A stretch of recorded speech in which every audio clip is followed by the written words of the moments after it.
Iya, Bapak Ibu, tema firman Tuhan hari ini adalah hidup mengutamakan Kristus ya. Banyak orang bisa berkata bahwa dia hidup mengutamakan Kristus. Tapi seperti apa hidup mengutamakan Kristus? Kita tentunya akan belajar dari firman Tuhan. Mari buka bersama Kolose pasal yang pertama. Kita akan baca mulai ayat yang ke-15. Ini mic saya tolong nggak usah dipakai ho ya. Mas sound system ya. Di mana? Di situ ya. Di flat aja ya. Jadi saya enggak usah berkhotbah bah. Tes 1 2 3 3 2 1 dicoba. Iya, sudah? Iya, kita mau dengar firman Tuhan. Jadi mic-nya biasa saja supaya suara saya juga biasa. Kita enggak usah di efek apa-apa ya. Sudah bagus suara saya soalnya. Kita buka bersama yuk Kolose pasal yang pertama ayat yang ke-15, firman Tuhan berkata begini. Ia adalah gambar Allah yang tidak kelihatan, yang sulung, lebih utama dari segala yang diciptakan. Dikatakan bahwa Kristus itu gambarnya Allah, saudara. Manusia itu membutuhkan gambar. Iya apa iya? Zaman perjanjian lama Tuhan itu mukanya enggak berwujud.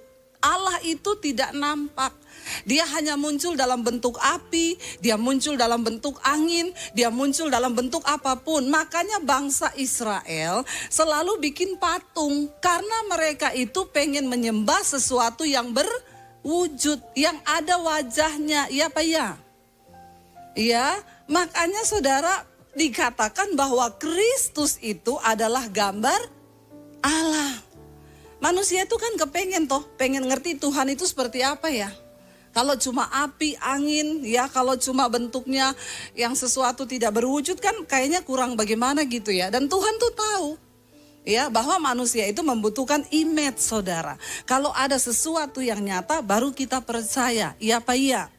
Makanya dikatakan Yesus Kristus datang ke dalam dunia, dia adalah Allah, saudara. Dan di sini dengan jelas dikatakan Kristus itu adalah gambar Allah. Sehingga kita sudah nggak usah macam-macam. Dulu saya, saudara, waktu belum kenal Tuhan Yesus, saya itu kalau berdoa suka bayangkan wajah Tuhan tuh kayak apa ya. Saya coba cari tahu di pikiran saya, di otak saya, Tuhan tuh kayak apa ya. Saya pengen menyembah sesuatu yang ada wujudnya. Kadang-kadang yang muncul bayangan hitam besar, saya takut, saudara, saya lari dari kamar. Ya, waduh, kayaknya setan. Tapi setelah saya mengenal Kristus, ya, saudara ada masalah, saudara di pikiran saja, di kuburan, lewat kuburan atau di mana tempat sendiri, saudara takut. Tiba-tiba saudara tutup mata, bayangkan wajah Yesus saja. Ada damai sejahtera enggak? Kalau saya bayangan, saya tutup mata, saya bayangkan wajah istri saya, Bu. Lebih takut lagi ya enggak bapak-bapak? Ya, karena semua butuh gambar, saudara ya. Ada bapak-bapak dia itu selalu bawa foto istrinya di dompet.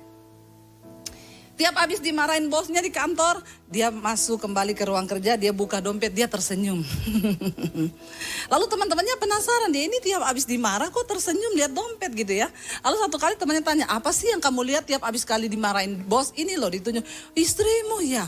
Waduh, berarti istrimu tuh sangat kau cintai ya. Enggak, saya habis dimarahin bos, saya buka dompet. Tidak ada yang segala kamu, saya. Jadi memang gambar itu perlu, saudara, amin. Nah, dikatakan di sana bahwa Yesus itu gambar Allah yang tidak kelihatan, yang sulung. Dia lebih utama dari segala yang diciptakan. Baca ayat yang ke-16, dikatakan di sana. Karena di dalam dialah telah diciptakan segala sesuatu yang ada di mana?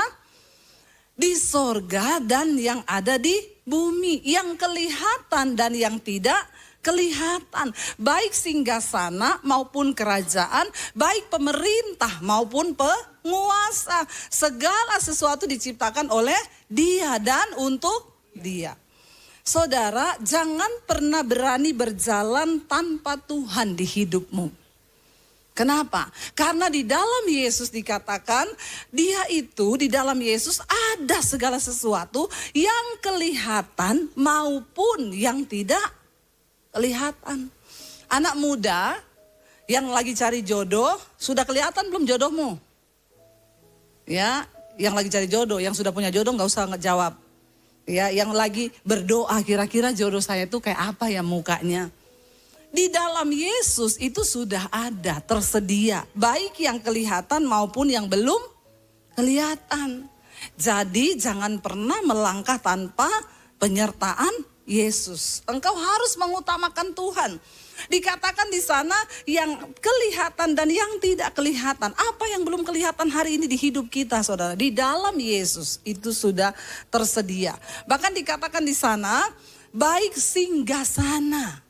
Ya, singgasana itu berbicara tentang raja. Raja-raja dulu itu tempat duduknya itu singgasana. Maupun kerajaan. Baik pemerintah maupun penguasa. Segala diciptakan oleh Dia dan untuk Dia. Hari-hari ini bangsa kita sedang ada di tahun-tahun politik. Jangan terpancing dengan apapun yang akan membuat kita ini terpecah belah. Amin. Iya, saudara, bagian kita tetap berdoa bagi bangsa ini. Makanya saya selalu berkata, Tuhan, apapun yang terjadi di atas bangsa kami, saya percaya Tuhan sudah menetapkan, ya, pemerintah itu adalah wakil Allah. Ya, jadi saudara, kalau kita menyadari hal ini, baik pemerintah, penguasa, jabatan, kedudukan, itu semua berasal dari Tuhan. Saudara yang hari-hari ini sedang ada dalam perjuangan, ya dalam pencalonan, tidak salah anak Tuhan duduk di kursi kepemerintahan.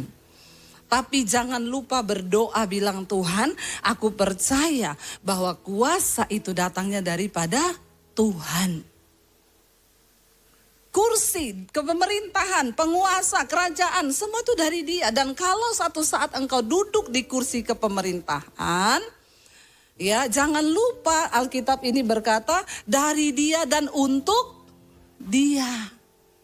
Banyak orang itu ya minta didoakan sama saya. Bu Debbie, saya ini lagi mencalonkan. Doakan ya Bu. Nanti Bu, kalau saya jadi, ya nanti saya akan begini, saya nanti bantu pelayanan begini. Ya saya cuma bilang iya, yang penting ngomong sama Tuhan. Ya, jangan ngomong sama saya. Karena pilkada sama pilkab itu beda tipis. Ya, kalau pilkab itu lupa jadi, pilkada jadi lupa. Tapi anak Tuhan tidak boleh lupa. Engkau diutus Tuhan duduk di kursi pemerintahan karena ada maksud Tuhan.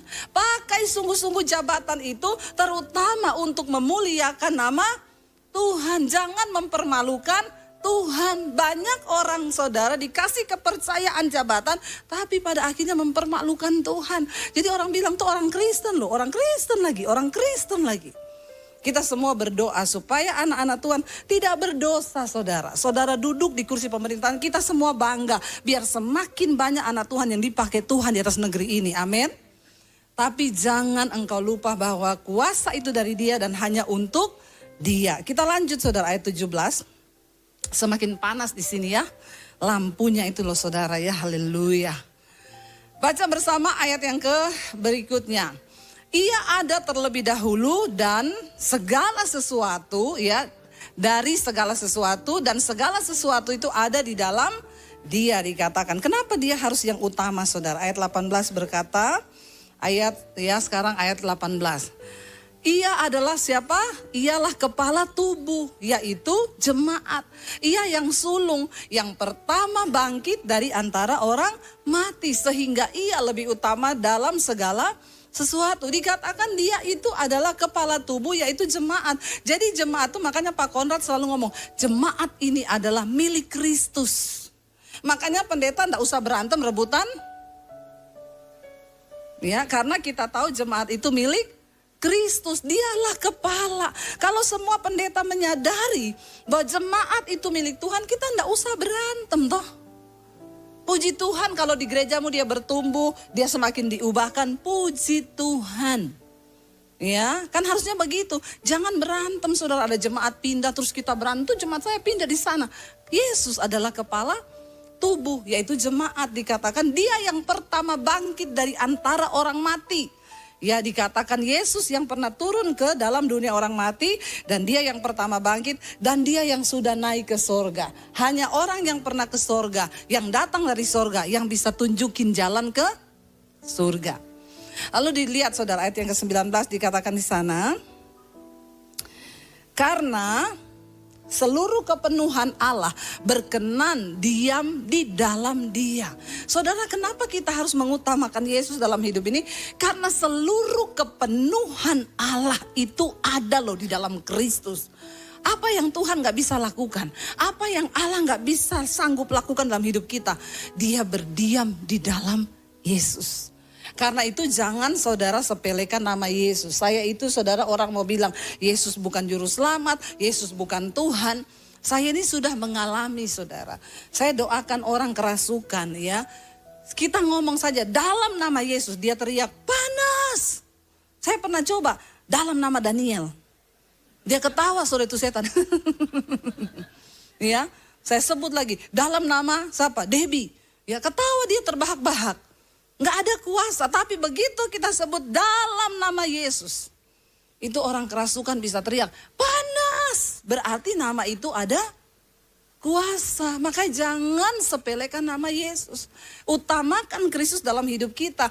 Karena di dalam Dia itu, ya Allah itu berkenan dipenuhi loh. Kepenuhan Allah itu ada loh di dalam Yesus. Itu wow, luar biasa. Kita baca ayat yang ke-20 saudara. Firman Tuhan di sana berkata begini saudara. Baca bersama 1, 2, 3. Dan oleh Dialah ya ia memperdamaikan segala sesuatu dengan dirinya. Baik yang ada di bumi maupun yang ada di sorga. Sesudah ia mengadakan pendamaian oleh darah salib Kristus. Jadi saudara di dalam Kristus itu ada pendamaian. Manusia yang paling sial di dunia ini adalah orang yang hidupnya itu bermusuhan dengan Tuhan. Ya, itu engkau paling sial hidupmu. Hati-hati saudara, jangan sampai kita ini punya agama tapi ternyata kita ini bermusuhan dengan Tuhan. Dikatakan di dalam Yesus itu ada perdamaian. Lewat darah Yesuslah hidup kita diperdamaikan dengan Allah. Lewat Kristuslah kita menerima kasih karunia. Tanpa kasih karunia hidup kita ini celaka saudara. Orang yang bermusuhan dengan Tuhan artinya apa? Hidupnya di bawah kutuk, hidupnya tidak menerima anugerah, dia berada di bawah kutuk dosa dan percuma semua yang kita lakukan. Tetapi dikatakan di dalam nama Yesus itu ada perdamaian. Kita ini diperdamaikan. Yesus memperdamaikan segala sesuatu itu dengan dirinya. Saudara, orang itu kalau hubungannya dengan Tuhan rusak, dengan sesama juga pasti rusak, ya. Orang itu kalau hubungannya dengan Tuhan rusak, maka dia tuh sama sesama itu pasti rusak ya. Suami kalau hubunganmu dengan Tuhan rusak tidak diperdamaikan, maka hubunganmu dengan istri dan anak-anak juga rusak. Ya coba saudara kita cek saudara, orang yang hidup jauh dari Tuhan, tidak mungkin hidupnya itu membawa damai sejahtera, tidak mungkin. Ya, apa dikit marah, apa dikit meledak, apa dikit itu namanya orang belum hidup dalam damai sejahtera. Tolak ukur kita ini diperdamaikan dengan Allah Bapa lewat Kristus itu apa? Waktu hidup kita ini penuh damai sejahtera. Dalam segala perkara kita bisa mengucap syukur. Baik dalam keadaan yang buruk maupun dalam keadaan yang ya baik apapun juga kita ini mampu bersyukur. Orang yang hidup mengutamakan Tuhan itu dia bisa berdamai dengan segala keadaan. Saya ini mau bersaksi saudara, tadi pagi itu peristiwa yang sangat konyol di hidup saya ya.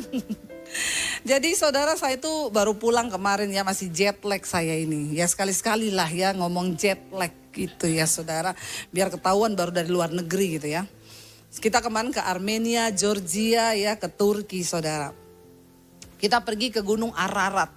Di mana tempat Bahtera Nuh itu tersinggah waktu selesai air bah ya.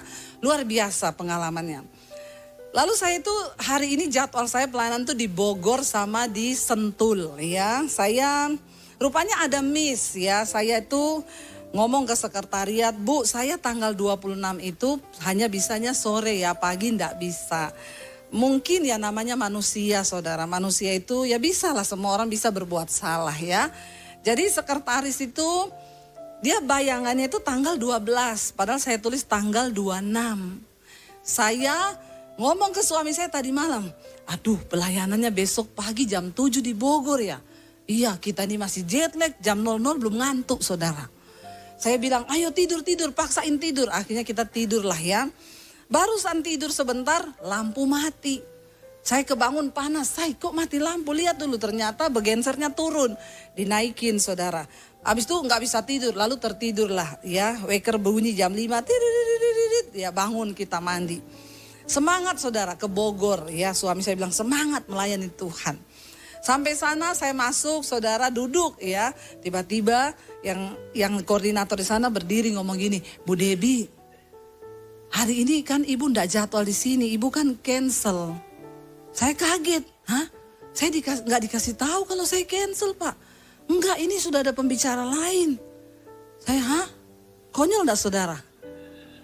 Ya, itu luar biasa loh. Saya bilang, hah? Tapi saya ndak ada pemberitahuan tuh. Enggak, katanya ibu cancel. Jadi ya udah saya pamit. Oh ya udah pak, nggak apa-apa pak, saya pulang saudara. Kalau saudara jadi saya, ya sukacita atau marah? Ya, sudah berjuang bangun ngantuk setengah mati. Ya, lalu pulang saudara, saya telepon ibu gembala, bapak gembala minta maaf. Aduh bu, maaf bu, makanya saya itu sudah curiga loh. Wong tanggal 12 itu kata bu gembala, ibu yang kasih saya katanya ibu kosong, kenapa tiba-tiba di cancel? Ya lalu ibu gembala bilang, saya bilang ibu kenapa nggak telepon saya waktu dengar saya cancel? Saya mau telepon ibu, tapi Pak Gembala itu kan orangnya pekewo, ngomong ndak usah lah kalau memang Bu Debbie cancel ya biarin aja, mungkin ada urusan yang lebih penting. Ternyata saudara ya miss di situ. Ya secara manusia itu saya emosi, suami saya itu bilang kok bisa gitu ya? Ya udah kita pulang yuk. Ya dia bilang oh iya Bu, di Ayun juga cancel, bukan ibu pembicara sudah ada juga di sana. Iya terima kasih ya Pak ya. Saudara, disitulah kita nih ditentukan ya bagaimana kita ini hidup mengutamakan Kristus atau tidak. Saya tuh ngomong ke suami saya gini, semua yang terjadi di hidup kita ini seizin Tuhan. Ya, jadi kita ndak boleh marah. Berarti ada maksud Tuhan. Ya kadang kita tidak mengerti maksud Tuhan itu. Ya, tapi saya juga percaya ya disinilah juga kita dituntut untuk rendah hati. Nggak apa-apa, kita terima ini. Ya sudah berarti kita pulang. Jadi saya sukacita, saya damai sejahtera aja. Ya, nggak ada yang membuat saya tuh terus kehilangan damai. Terus ya udah, nggak usah lagi ya, pokoknya di Bogor nggak usah terima. Ya, karena semua yang terjadi itu pasti seizin Tuhan. Kalau kita ini sudah diperdamaikan di dalam Kristus dan kita hidup mengutamakan Kristus, maka apapun yang terjadi di hidup kita pasti ada damai sejahtera. Itu tolak ukurnya orang hidup mengutamakan Kristus. Tapi kalau saudara ada masalah dikit marah ngamuk, saudara engkau jauh dari Tuhan. Walaupun engkau pengerja, engkau pendeta, engkau siapapun. Kalau engkau ada masalah dikit langsung ya menyala, langsung emosi. Ingat loh, Yesus yang memperdamaikan kita dengan dirinya, Allah Bapa.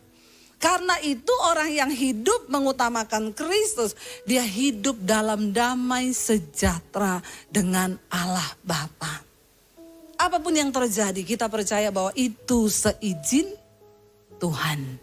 Mampukah engkau berkata begitu? Waktu engkau ditipu orang, engkau bilang terima kasih Tuhan. Ini pasti Tuhan izinkan. Apa maksud Tuhan di balik peristiwa ini? Amin. Nggak ada amin loh. Ya, jangan cuma ngomong-ngomong di mulut. Iman kita itu harus berbuah saudara. Kita lihat ayat yang berikutnya, ayat 21. Ya dikatakan di sana, ya juga kamu yang dahulu hidup apa? Jauh dari Allah. Dan yang memusuhinya dalam hati dan pikiran seperti yang nyata dari perbuatanmu yang jahat. Dikatakan ayat yang berikutnya, sekarang Diperdamaikannya di dalam tubuh jasmani Kristus oleh kematiannya. Untuk apa? Menempatkan kamu dan tidak bercacat celah, kudus dan tak bercela, tidak bercacat di hadapan Tuhan. Saudara, ya, orang yang sudah diperdamaikan dengan Tuhan dikatakan begini, dulu kita ini semua memusuhi Tuhan dalam hati dan pikiran kita yang jahat. Jadi kalau hari ini hati dan pikiran kita masih jahat, engkau masih bermusuhan dengan Tuhan loh saudara. Ya, mari kita belajar. Waktu ada orang jahatin kita, keluarga kita jahatin kita, mampukah engkau berkata semua yang terjadi itu seizin Tuhan? Ketika engkau diperdamaikan di dalam Kristus dengan Bapa di sorga, maka tidak ada yang bisa lagi mencabut damai sejahteramu. Makanya Roma 14 ayat 17 bilang, sebab kerajaan Allah itu bukan makanan, minuman, pakaian, depositmu, tetapi kebenaran, damai sejahtera dan sukacita oleh Roh Kudus. Walaupun engkau kaya, walaupun engkau sukses, kalau engkau tidak punya tiga hal ini, kebenaran, damai sejahtera, sukacita, engkau belum diperdamaikan dengan Tuhan. Itu yang menjadi tolak ukur dalam hidup kita. Anak muda, hari-hari ini cari Tuhan. Tantangan hidup ke depan ini semakin berat. Ya, kita lihat sekarang ya. Udah banyak robot-robot ya yang diciptakan bisa menggantikan tenaga manusia loh ya. Bahkan sudah jadi ya di konser-konser mereka jaga keamanan. Saya lihat itu saudara, mengerikan sih ya. Kita melihat hari-hari ini tantangannya ke depan akan semakin berat. Ketika engkau hidup jauh dari Tuhan, semakin berat juga hidupmu. Dan ciri yang pertama orang hidup diperdamaikan dengan Tuhan itu dikatakan kamu juga yang dulu jauh, hidupmu itu jauh, dikatakan ayat 21 tadi, coba balik ya. Dan kamu juga yang dahulu hidup jauh dari Allah dan yang memusuhi Dia dalam hati dan pikiranmu yang jahat. Saudara, kalau kita sudah hidup diperdamaikan dengan Tuhan, harusnya hati dan pikiran kita penuh dengan kebenaran. Tidak ada lagi orang yang terikat dengan dosa. Tinggalkan semua dosamu. Kenajisan, percabulan, semua dosa yang membuat kita gak damai sejahtera. Homoseksual, lesbian, perselingkuhan. Buang itu semua dari hidupmu. Supaya engkau bisa diperdamaikan dengan Allah. Kenapa? Karena dosa itu pencabut damai sejahtera nomor 1 dalam hidup manusia. Mau sekaya apapun engkau, seberhasil apapun hidupmu, kalau engkau hidup simpen dosa, maka engkau bermusuhan dengan Tuhan. Dan orang yang bermusuhan dengan Tuhan, hubungannya dengan sesama pasti rusak. Tidak heran kenapa dalam rumah tangga suami istri ribut terus, berantem terus. Karena hubunganmu dengan Tuhan rusak. Makanya anak muda dengar, engkau menikah dengan pria yang tidak berdamai dengan Tuhan, hancur rumah tanggamu. Ya, nggak mungkin dia bisa memahami engkau. Hanya orang yang sudah berdamai dengan Tuhan, hidupnya dibebaskan dari ikatan dosa, dia bisa memiliki damai sejahtera. Bahkan apapun yang terjadi, tidak usah marah, percaya semua yang terjadi itu seizin Tuhan. Amin saudara. Kita yang dulu jauh, sekarang kita diperdamaikan dengan Tuhan loh. Lewat kematian anaknya, lewat kematian Kristus dikatakan. Dan kita sekarang hidupnya diperdamaikan. Jadi harusnya dalam rumah tangga suami istri ya engkau hidup damai ya. Dengan orang-orang di sekelilingmu juga damai. Nggak usah berantem terus ya. Ada orang-orang tuh kalau orang itu saudara di sini berantem, di sana berantem, sana ribut. Pasti hubungannya dengan Tuhan rusak. Kalau dia hubungannya dengan Tuhan rusak, belum diperdamaikan, ya akan jadi begitu terus saudara ya. Jadi orang yang membawa roh kuda merah, pencabut damai sejahtera. Ya di mana-mana dia bukan cuma nggak damai, tapi dia cabut damai sejahteranya orang. Kalau dia datang orang lagi ketawa, langsung jadi tidak tertawa. Ini artinya engkau pencabut damai sejahtera. Bapak-bapak engkau pulang ke rumah, anakmu lagi senyum, tiba-tiba kau masuk semua tegang. Nah, engkau membawa roh kuda merah itu. Pencabut damai sejahtera. Berarti hidupmu belum diperdamaikan dengan Tuhan. Lalu ayat yang berikutnya saudara dikatakan. Kita baca ayat 20. Ya, nah itu dikatakan sebab itu Nah 23 kita baca bersama saudara. Sebab itu kamu harus bertekun dalam iman dan tetap teguh, tidak bergoncang dan jangan mau digeser dari pengharapan Injil yang telah kamu dengar dan yang telah dikabarkan di seluruh alam di bawah langit. Dan yang dikatakan Paulus, aku ini Paulus telah menjadi pelayannya. Kalau saya ngomong dan aku ini loh Debbie Basir telah menjadi pelayan dari Injil itu. Saudara, kita semua ini terpanggil untuk menjadi pemberita Injil. Saya kemarin pergi ke Georgia dan Armenia saudara. Ya tadinya saya pikir itu negara mana ya. Karena harusnya kami berangkat ke Israel. Tapi di reschedule ke bulan Januari, ya Israel masih belum kondusif. Lalu saya itu kan sudah mengosongkan waktu. Tiba-tiba teman saya ajak saya, Bu, kita mau ke Armenia ini, ikut yuk.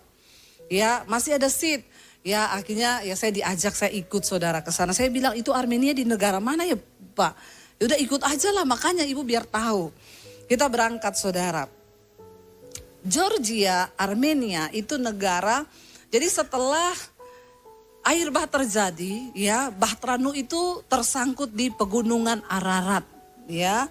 Wah saya tuh kagum lihat gunung Ararat itu di ujungnya ada salju. Kita pergi ke sana. Jadi bagaimanapun juga tempat itu adalah tempat yang bersejarah, sangat bersejarah. Itu adalah peradaban manusia yang kemudian dimulai sejak peristiwa air bah. Kenapa loh Tuhan memilih? Saya bilang sama suami saya waktu ada di sana, kenapa Tuhan pilih di Ararat ini ya? Kenapa enggak di Gunung Merapi ya? Atau di Gunung Bromo? Itu perahu tersangkut saudara. Pasti ada rencana Tuhan. Dan bukan secara kebetulan negara Georgia itu adalah satu negara yang ya penduduk Kristennya itu 80% saudara. Ya, mereka adalah kerajaan tertua yang pertama di dunia mengakui Yesus. Mengakui bahwa mereka adalah pengikut Kristus, saudara. Ya, kami datang ke sana. Dan kekristenan di sana itu berkembang ya setelah ada murid Yesus yang bernama Andreas yang datang ke sana untuk memberitakan Injil. Lalu terjadi pertumbuhan dan pertumbuhan. Kami kemarin di sana berdoa supaya ada kebangunan rohani yang terjadi. Karena enggak menjadi jaminan hanya cukup menjadi orang percaya kepada Yesus. Tapi hidup harus mengutamakan Yesus. Nah kerajaan di sana, kekristenan di sana itu mereka adalah Kristen Ortodoks ya Armenian. Gereja-gereja Ortodoks Armenian itu enggak seperti kita Kristen begini hari Minggu ibadah. Mereka tuh gereja dibuka tiap hari. Ya, tiap hari buka. Jadi setiap orang bisa datang sama Tuhan kapan saja dia mau datang. Ketika dia ada masalah, dia datang. Mereka tuh saya lihat saudara, datang ke gereja itu hanya datang, lalu pegang salib, lalu doa sebentar, lalu pergi. Ya, pokoknya dia tiap hari harus tor muka sama Tuhan. Ya, tapi kan sebenarnya tidak cukup hanya seperti itu. Hidup mengutamakan Kristus, kita nih harus berbuah dalam iman kan. Karena sudah tidak ada tantangan lagi kekristenan di sana. Jadi kekristenan yang biasa-biasa saja. Ya saya melihat itu wow Tuhan. Tapi karena ada murid Yesus, Andreas yang pergi ke sana untuk memberitakan Injil. Makanya mereka boleh mengenal Kristus di negara itu. Saudara dikatakan karena itu Rasul Paulus bilang kamu harus bertekun dalam iman. Tetap teguh, tidak bergoncang dan jangan mau digeser dari pengharapan Injil. Anak-anak muda jangan hanya karena pacar ya. Terus engkau berkata ya enggak apa-apa lah ya. Masih pacaran kok dengan yang tidak seiman. Hati-hati di mana-mana itu.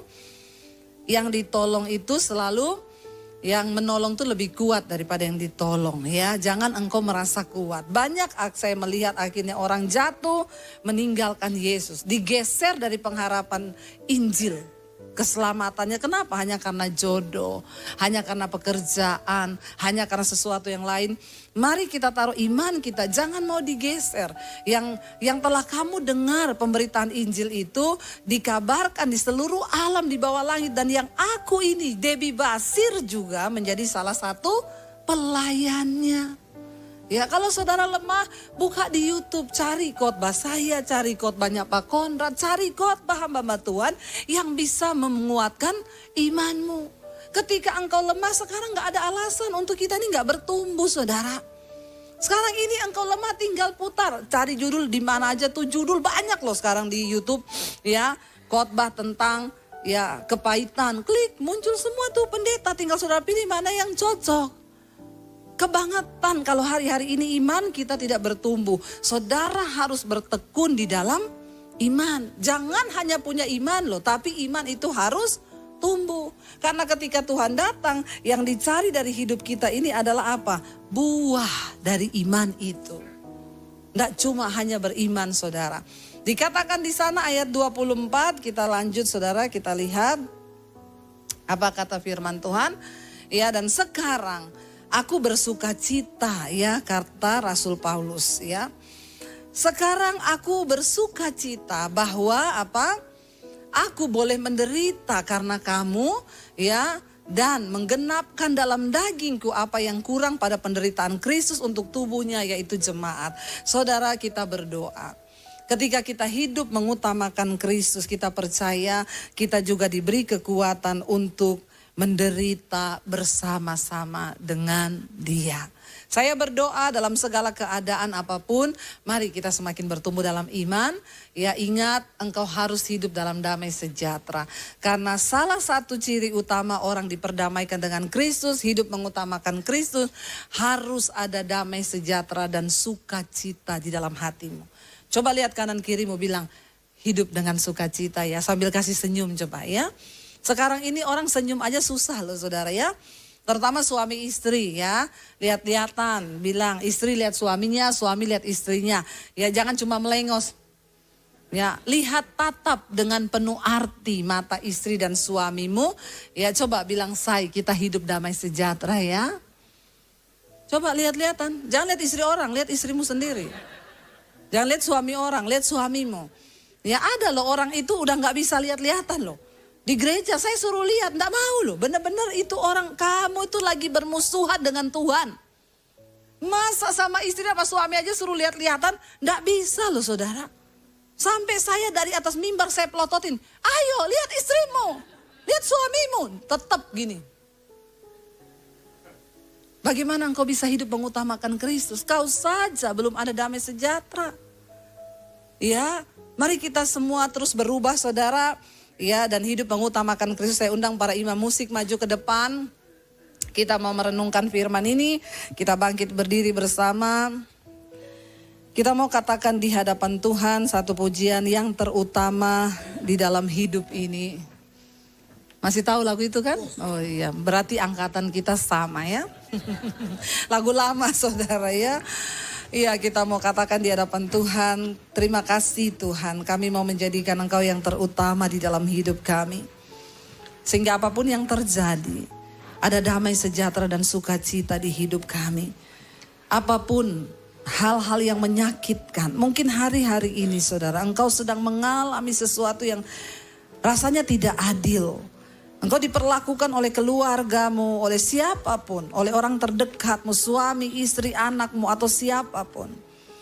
Katakan pada Tuhan, aku mau jadikan Engkau yang terutama di hidupku Tuhan. Karena itu, damai sejahtera-Mu itu tetap ada dalam hidupku. Aku mau diperdamaikan terus dengan Bapa.